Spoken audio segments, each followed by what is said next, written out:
Hi, this is Gary McIntosh. I want to talk to you today a little bit about what we've learned over the years from studying churches. In the United States, we've actually been studying churches, I don't know, probably, I would say close to 70 years. Seriously, we started studying churches about their growth and decline and plateauing back in the probably 1950s. And so today, there'd be somewhere around 70 years that we've done a lot of research into churches. And, there's some things that we've learned that work and some things that we've learned that don't work.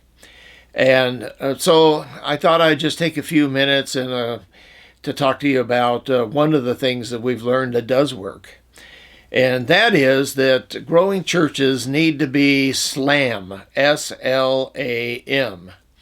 Now, what I mean by S.L.A.M is that, first of all, a growing church is a church that uses a style that fits the people they're trying to reach. That's the first letter of S.L.A.M, style. Style is the way we do things. It's the way that we practice. It's the way that we act in the church. For instance, years ago, the style of preaching was to stand behind a large pulpit and to not deviate from that. You didn't move to the right or to the left. You just stood behind the pulpit. Today, because people tend to be more relational in their attitudes and their thinking, it's very common for pastors not to have a pulpit and to move around on a platform. That's a style. It's a way of teaching. It's a way of preaching. It's a way of communicating. And we know that churches that are growing fit the style of the people they're trying to reach. L stands for language, and of course that means that as communicators we need to talk in the language of the people we're trying to reach. It's easy to think of that when we consider the fact of different languages. For instance, if you were speaking to a Hispanic congregation that spoke primarily Spanish, obviously we would want to use Spanish rather than English. So that's easy for us to understand.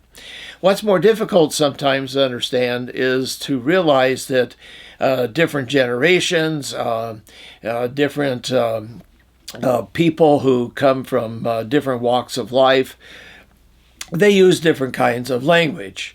For instance, I was at a church recently where the pastor gave an illustration, and he used the Wall Street Journal as his illustration.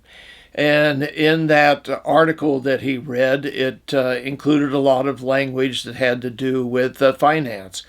Well, that tends to fit a certain particular audience, but maybe if you were reaching to another audience and hoping to communicate, maybe you would use a different type of language. So maybe you would use a popular magazine, for instance, to read from that to people.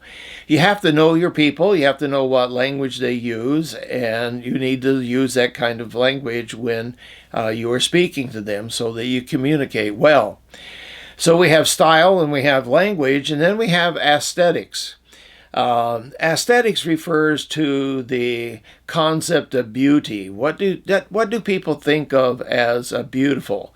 Now, how this plays out in a church, of course, is how they dress, how the church is decorated, the colors, the carpet, the different things that create kind of the visual atmosphere, I guess you would say, about the church. So the aesthetics need to fit the particular people that you're trying to reach also. And then last, of course, is the M, and that's music. You need to have music that fits the people that you're trying to reach. And so there's all kinds of different musics, of course. You know that, and I know that. People have different tastes, and they have different likes.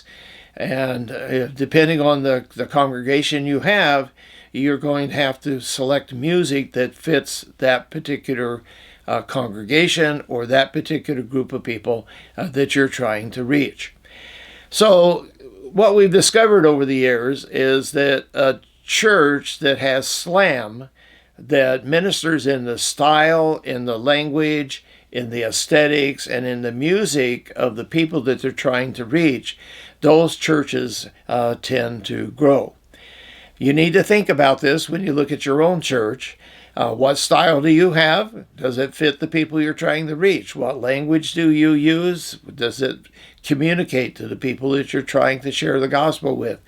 What about the aesthetics of your building and your dress code? Does that fit the people that you're trying to reach? And then, of course, what is the music that you're using? Does the type of music you're using communicate with the people you're trying to reach? If you have S.L.A.M, then you will probably be a growing church. But if you don't have S.L.A.M, typically you struggle to see people attracted to your church, responding to the gospel, and staying with you. I hope this is a help to you. Think it through a little bit, and we'll talk again at another time. This is Gary McIntosh. Talk to you later.